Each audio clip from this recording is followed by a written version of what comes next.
together. I'd like to shift gears a little bit and get follow up on Molly's presentation and talk about basically the future, some projections, and some of the causality. Where are some of these, what maybe some of these trends are related to? And start with an observation, and one of the take-homes I think it's very important to know. And it's difficult to see all this. Don't focus on this, but and Molly has many examples of this. But one of the take-homes is that as much as we as humans like to think of climate as a stable entity, relatively unchanging over time, it's anything but. It is dynamic. It's changed dramatically in the past, and undoubtedly will change in the future. A couple of examples here. Northwestern Ohio, the Great Lakes region, climate has ranged from tropical 400 million years ago during the Carboniferous and Devonian eras. If you're from, I know we have a couple of Michiganders here.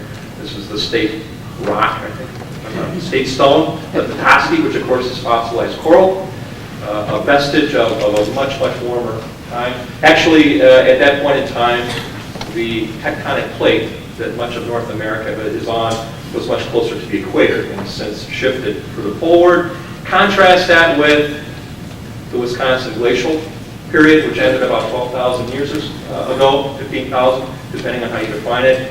We had more than a mile thick sheet of ice covering much of the landscape here in the region. And we've been everywhere in between.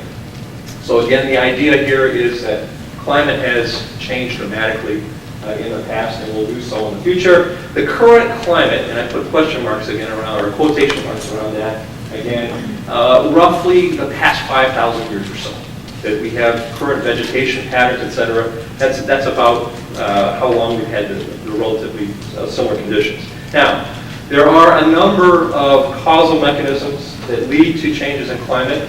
Among them, I've mentioned plate tectonics.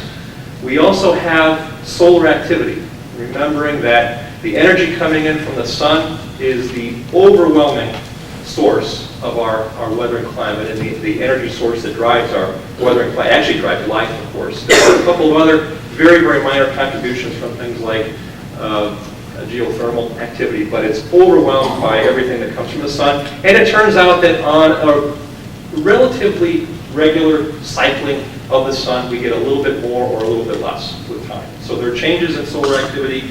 And following up on that, the third one here is arguably one of the most important, and that is the idea that the Earth's orbit around the sun changes in very small, subtle ways, but enough. On occasion, there are three pieces of this particular idea or concept. Changes in the tilt on the axis, changes in the timing a little bit around the orbit around the sun. This is collectively referred to as the Blankovich theory, named after a Serbian-American mathematician about a century ago. Very, very clever individual who realized that there was some periodicity in some of Earth's climate history. And the Blankovich theory, where we have on orders of hundreds or sometimes millions of years, we have a little bit more energy coming in or a little bit less energy coming in, that can lead to major glacial, interglacial cycles in Earth's climate. And this is a biggie. So we know, it's very, very likely that is one of the big issues. Periodically, we have major volcanic eruptions that can result in the ejection of massive amounts of dust and ash into the atmosphere, and more importantly, into the second layer of the atmosphere, the stratosphere, which is typically more than 10 miles above the surface. And when it gets up to that level, it can actually act to block out or reflect some of the incoming energy from the sun. The last major eruption that led to a change globally was Mount Pinatubo in the Philippines back in the early 90s, and that resulted in an overall cooling of the Earth of about 1 degree.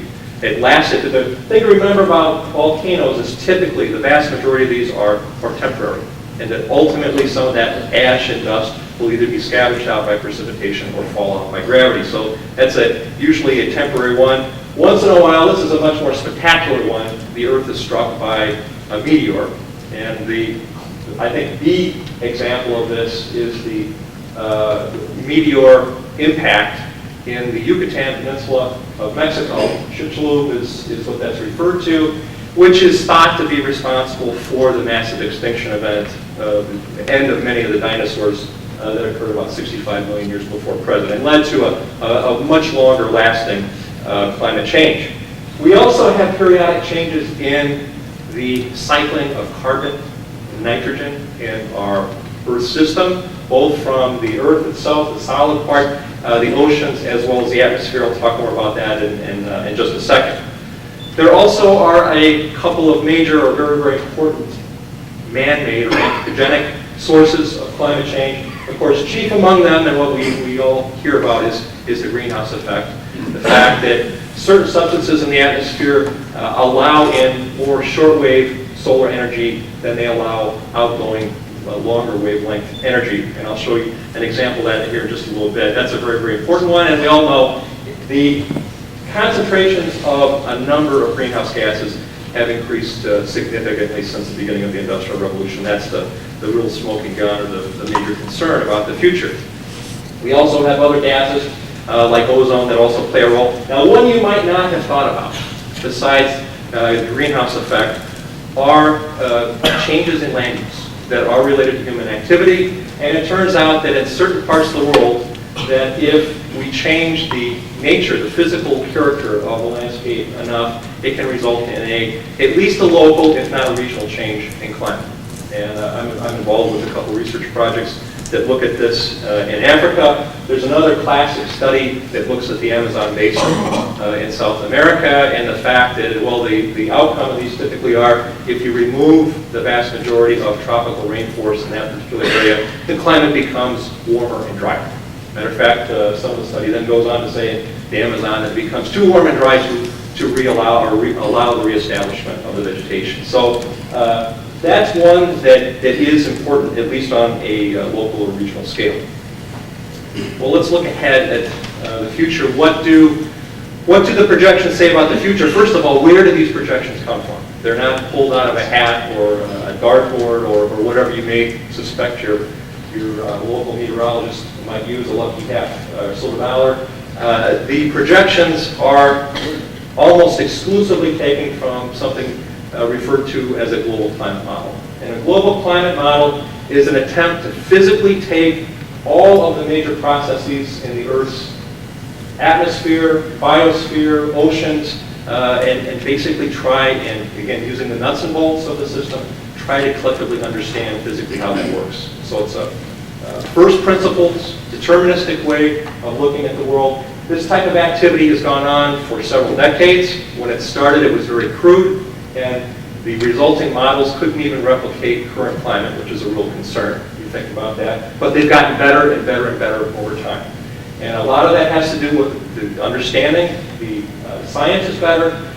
Computational capabilities are also much better than they were several decades ago. And that allows for these models to be quite sophisticated. We only have, for example, the coupling of the ocean circulations, which are very, very important in the Earth's climate, with the atmosphere. That's only been around about 15 or 20 years. So things have come a long, long way. And these models, these global climate models, or GCMs, are the primary source of information about what happens in the future if greenhouse gas concentrations or other perturbations, other changes are made. Now, one very, very important question, this is one that comes up a lot.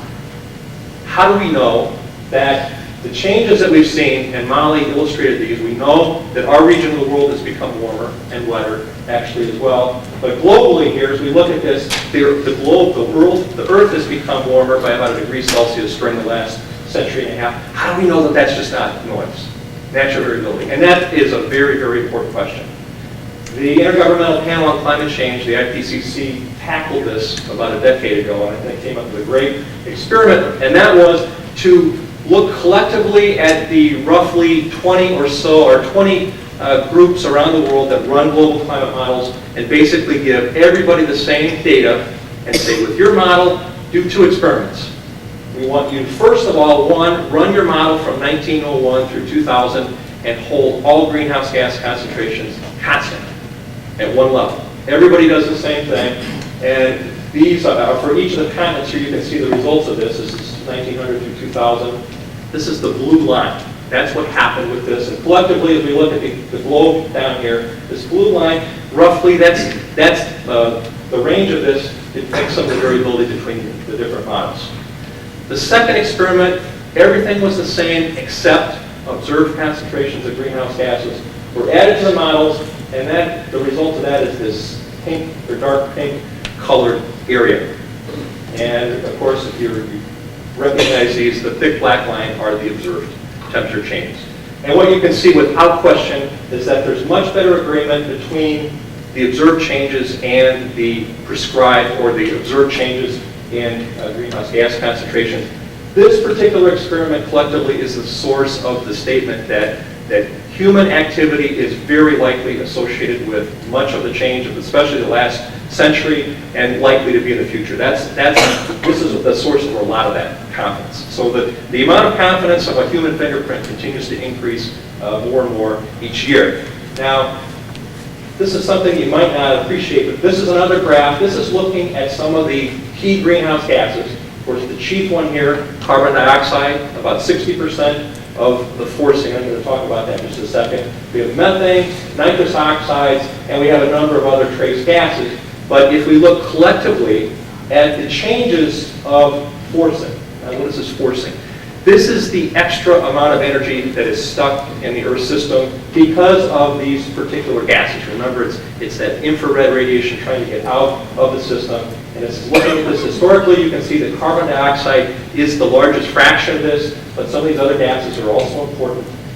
Like methane, for example, nitrous oxide is growing in terms of its role in climate change. But what these all collectively say is that out of this roughly 240 watts per meter squared, that's if you go to the top of the atmosphere and look over the entire world and you average over the entire world, that's how much energy basically is coming in and going out. That's the equilibrium level if you average over the whole world. Now with these gases, as we add those, what we're saying is that we're only changing that forcing 2, 3, maybe 4 watts per meter squared. Doesn't sound like a whole lot when you think about it, but when you add it over the entire planet, it's a huge amount of energy, extra energy, which is stuck in the Earth system. And again, the result is ultimately you have to warm the surface physically of the planet. And that's, of course, what all the concern's about. You can also see there are a number of different assumptions about the future, but almost all of these call for additional increases in greenhouse gases into the future, at least through the middle of the century. That's obviously a concern as well. Taking what we know from the climate models about the future, the projections are that climate globally will warm somewhere between 1 degree Celsius and 4 degrees Celsius by the end of the century. And that variance depends on the assumptions about what the future will be like. If you think weather forecasts or climate forecasts are bad, think about how hard it is to forecast economics. That's what has to be done here. And so some of these scenarios basically say we won't make any changes. As a matter of fact, the red one here, that's the business as usual.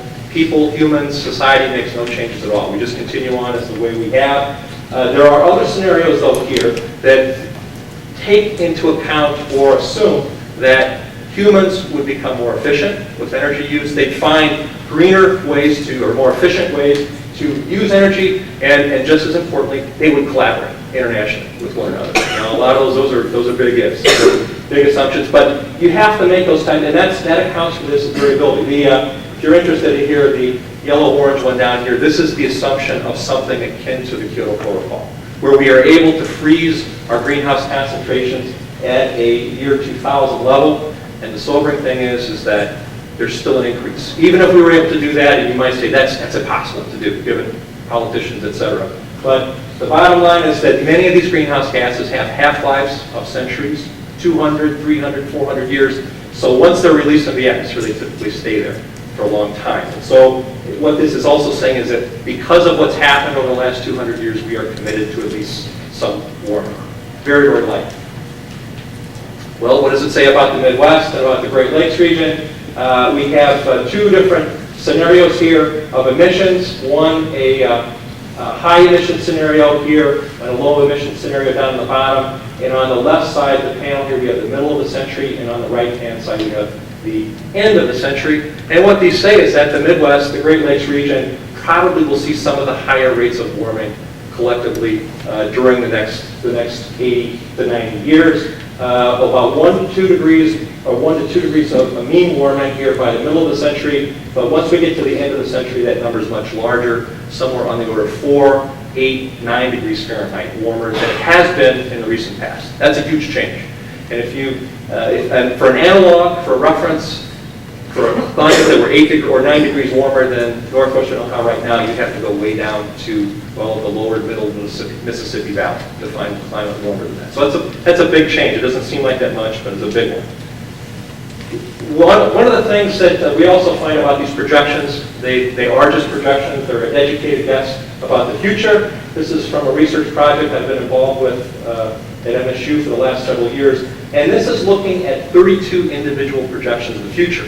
One of the real challenges with using these projections, and I think some of you I know have experience with this on a first-hand basis, is that those global climate models, the GCMs, are very coarse, both spatially and temporally, and if you want to make sense out of about a small area or a location, it's almost impossible to do. It's very, very difficult to do, and you have to do some type of downscaling, both in terms of space and even in terms of time. That's what's done here, that's what's been done here for a location in southeastern Lower Michigan. It's representative of the region here. And the individual colored lines here are these individual scenarios. They look at different emission scenarios. They look at different global climate models. They look at a number of different ways of downscaling itself. And you can see that there's a large range. Couple lessons about that. One is that there are no projections which do not call for warming in our region. None. I haven't seen one, well, for a long time. But that's true currently, and it almost certainly will be true in the future as well. But there still is a large variance here. The other lesson I think that's important to note is that all these projections can really tell us, at least in small locations, is general direction. I know Molly gets these calls, I do as well.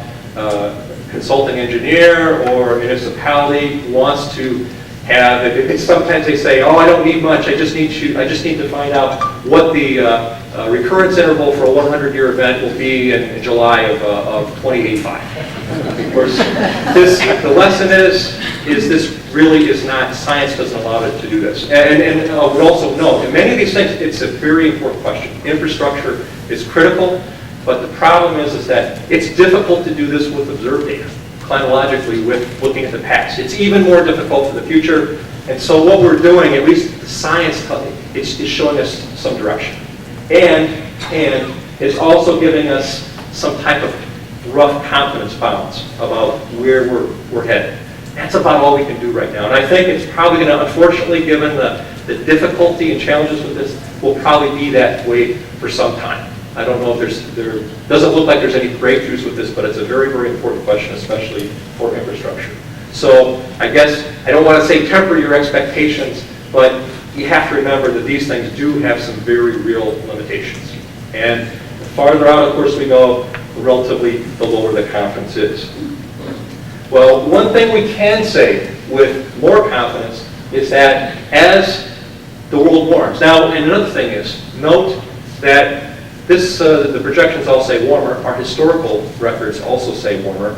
You're going to also see that it's become, well, you saw that it was wetter. And some of our projections, the more of them than not, say that the Great Lakes region will become a little bit wetter. And there's an important caveat with that. But that could be coincidence, but it is interesting to note that it's the same direction, general direction, as both our historical trends and our projected future.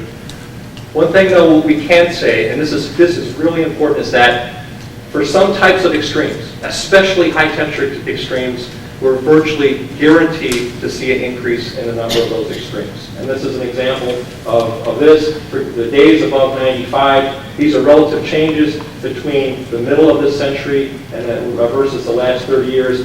We'll also see, we already are seeing a longer frost-free season. We have less needs to heat, or heating needs in the winter. So some of our temperature-related variables are almost certainly will change in the future. And what about precip? Really key variable here. I mentioned that the majority, not all, but the majority of the climate simulations that have been run for the globe, but looking at specifically regions, the majority says that we get a little wetter. But there's a very important exception to that. And that is, look at this as a by season. It turns out that even if the annual precipitation totals are greater, that there's a very strong seasonal component to this. Most of the climate simulations suggest that increase will occur in the cold season, especially the winter, in to a lesser extent the spring, but look at summer. Almost all of the lower 48, the continental U.S., and much of southern Canada, the projections are largely towards a drier end. And of course, that's completely out of phase with plants and natural ecosystems. That's a big issue. And to follow up again, and Molly talked about this, we frequently hear the statement that we may have more precipitation, or more extreme events especially, but we also may see more droughts. And many people say, well, wait a minute, how can you have more droughts when you have more precipitation? That seems counterintuitive. And it is a little bit, but it's more, there's more to it. And of course the answer is, and Molly talked about this, is that these simulations generally suggest that rainfall will become more erratic. And that is we have more heavy events, extreme events perhaps, and we have longer periods with no precipitation. And remember, for many, many types of weather and climate-dependent processes, the timing and the frequency of precipitation is every bit as important as the amount. Another key factor. That's especially true for agriculture and for many types of natural ecosystems. So timing is very, very important. And again, most of these suggest that we will see more extremes. Taking this a step further, collectively over the globe, this is looking at global precipitation trends. And overall, the generalization here is that precipitation increases are expected over most of the high latitudes of both hemispheres, right along the equator, with drying in the subtropics. So that's the general global pattern. But as we've just mentioned, as Molly mentioned as well, with that timing, there's some very, very important differences. We get increases in evaporation, or evapotranspiration, the combined loss from plants as well. And note here, here's the key one, is that over much of the world, even in areas that have precipitation increase, the level of soil moisture, especially that's available to plants, it actually decreases with time. So that's a major red flag, major concern.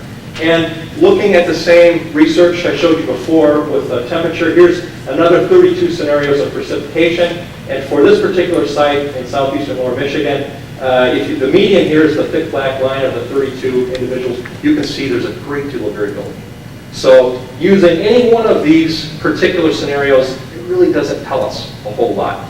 But collectively, if you're interested in trying to figure out impact, you really need to look at a number or an ensemble of these different projections with your particular process to get a better idea of impacts. And not surprisingly, there's going to be a wide range in those outcomes. That's what we're dealing with. This is a very important concept, and I know we have planners and people who have to look at the future, but one of the most important ideas in terms of climate change, not just looking at mean behavior over time, that's one thing, and there's a great deal of historical evidence that suggests that humans have been able to cope with relatively steady, predictable changes in climate.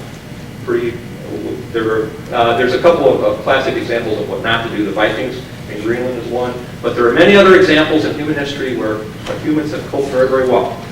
Ingenuity, new technologies, etc. All these things. If the change is predictable, it's typically we can deal with it. But what happens if you change the variability, the numbers of extreme events? Remembering that even though they're a tiny part of the overall total of time, they are associated typically with the majority of impacts on both human and natural systems. That's a completely different story. It's much more difficult to engineer a way out of changes in extreme events, especially if it increases. And so what we're looking at here, and we have some empirical evidence of this, over on the right here's a study by Jerry Mail from a couple years ago, which is very interesting. It's looking at the total numbers of record high and low temperatures. The record high temperatures on a daily basis are in red and the lows are in blue. And it's looking at those on a daily basis, or decadal basis back in the 50s up through the 2000s. And what you can see is a very obvious shift upward. We had, back in the 60s and 70s, we had a relatively large number of cold minimum temperatures, but it's been warming ever since, and over the recent 10 to 15 years, the number of record high temperatures on a given day has exceeded the cold by almost 2 to 1 margin. So what we're seeing empirically with temperature is something like statistically akin to this. If we look at this distribution of climatic events, we're basically shifting the whole distribution up. And in some of the work we've done, research work looking out into the future, at least for temperature, it holds. This is really important because it's much more predictable than the scenario down here, which is where we have both the change in the mean, but we also have changes in variability. Very, very nonlinear and much, much less predictable. And it results in either, well, it could also decrease as well, but there's not much evidence of that. But for what we have, at least empirically for temperature, suggests something a bit more orderly, a phase shift like that. Very, very important. Precipitation, we may not be so lucky. The jury's still out on that one, how that's proceeding. Well, I was asked to talk about impacts, and of course, we could fill a whole day, I think, talking about impacts. And I apologize, I'm going to gloss over this because it's a very, very complex issue. And I'm going to talk about a few of the highlights. This was taken directly from the very recent Midwest Regional Climate Assessment, and some highlights or lowlights, depending on how you look at it. But essentially, there are several of these, and one of them is basically at the top here, longer growing seasons, more heat waves, droughts, and floods. So more extremes. And it mentions agriculture here. One of the lessons here is that there's a lot of evidence that suggests that agriculture may benefit, especially over the next several decades. We've had, because of a warmer, wetter climate in our part of the world, our agricultural production levels have actually risen. Part of it was due to more favorable weather, and you add onto the top of that more carbon dioxide. At least for the next few decades, those increases may continue. But at some point in time, we start to see basically an inflection point and a change. And because of the magnitude of the change, and because of other indirect problems such as insects and other indirect impacts, we have declines in productivity. This happens in a lot of this happens for a lot of the middle and higher latitudes, but certainly in our region. So it's not an obvious thing. The impacts, they're nonlinear. Sometimes they're difficult to understand. Changes in forest composition. I know we have Kim Hall here, there's some other folks that look at this type of thing. Forests and natural ecosystems, obviously there are going to be changes in composition, increases in heat wave intensity and frequency, air quality problems, and reduced water quality. That's a big one. The temperature increases that Molly showed in Erie are real. They're even greater in Lake Superior and some of the other lakes. Those are real, and those are going to obviously probably already have led to some changes ecologically. A couple at the end here, increased extreme rainfall events and flooding. We've already talked about that a little bit. And overall here, there are declines in ice cover. There are changes that we don't know yet. Where it's literally an experiment taking place ahead of in front of our eyes. Lengthen the commercial navigation system. One of the other, I think, lessons here is that some of the impacts actually are not negative. There are a lot of negative impacts. Some of them are positive, but it's a mix. And so it depends greatly on. But ultimately, the greater the range of change, the greater the magnitude of the change, the more negative the impacts become generally. And one thing about the Great Lakes, there's been a lot of attention. By the way, how many people saw the story last night? NBC News ran, I think credibly, a story on the record low Great Lakes level. Actually, they were. I was stunned at this because basically the records were set back at the beginning of the calendar year, and because of a very wet spring and late winter as well, we've actually had some decent recovery. They're still well below normal where they should be, but we've had a greater than normal seasonal recovery. But it was interesting that NBC decided to do that. They should have been back there earlier, much earlier in the year. I guess better late than never, but it did get some national publicity about the lake levels. And in that case, it was they were looking at shipping and the fact that commercial freighters on the lake basically can't carry as much load because of the reduced water levels. Well, what happens to water levels in the future? There have been two major studies back in 2010 that attracted a great deal of attention. Catherine Hayhoe and then Jim Angel and Kunkel had another study a little bit later that year. But especially the Hayhoe et al. Study concluded that lakes would decline as much as half a meter by the end of the century. That got a lot of attention because the lake levels were already way down below where they typically are. And the Angel and Kunkel study followed up and said, well, it's not so simple because we even have some scenarios that even look at increases.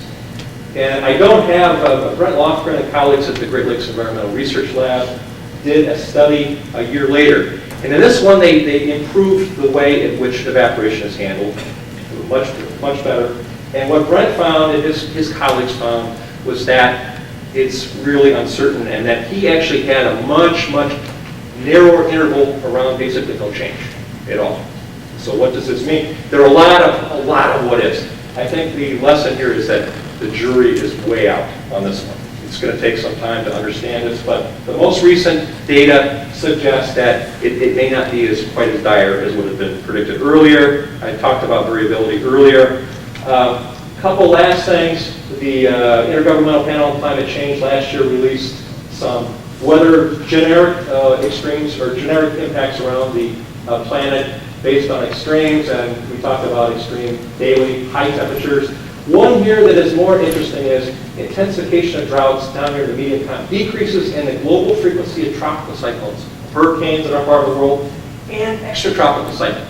Now, that's important for us. Extratropical cyclones are the primary source of moisture for the Midwest, for the Great Lakes region. And some of the research now suggests that there might be a decrease in the frequency of these, but in the same token, maybe an increase in the magnitude or the intensity of these events. So even though there's fewer of them, they're stronger. The same is true for tropical cyclones. And there's some very recent research on this, which is intriguing. And it basically says that because of the ice melt in the Arctic and the lack of ice cover on the Arctic Ocean, and we are actually relaxing the gradient in temperature between the tropics and the poles. And in doing so, that's having an impact on the flow of the jet stream around the hemisphere, the northern hemisphere.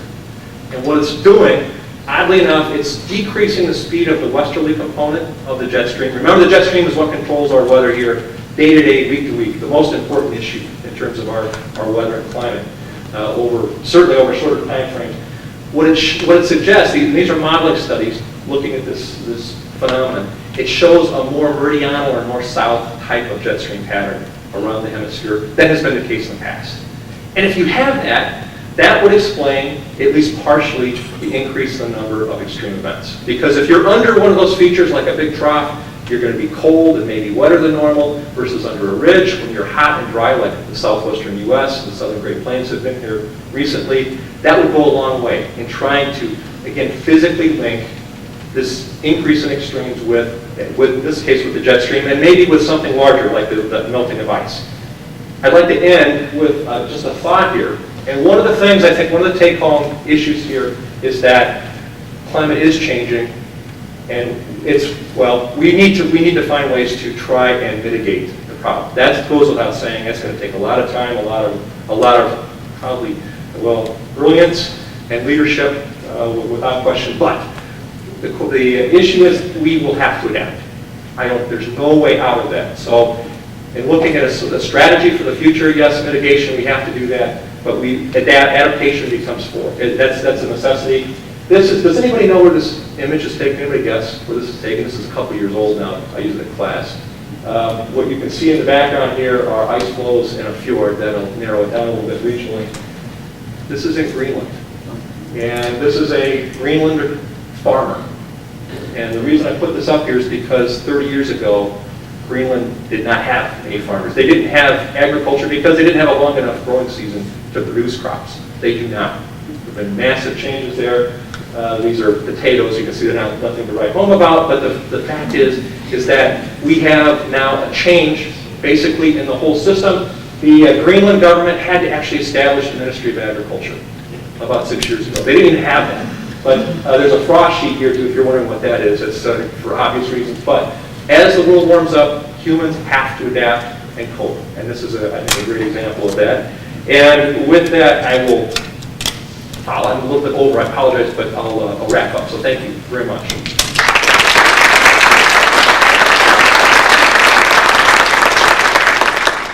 So we can take one or two questions for Jeff.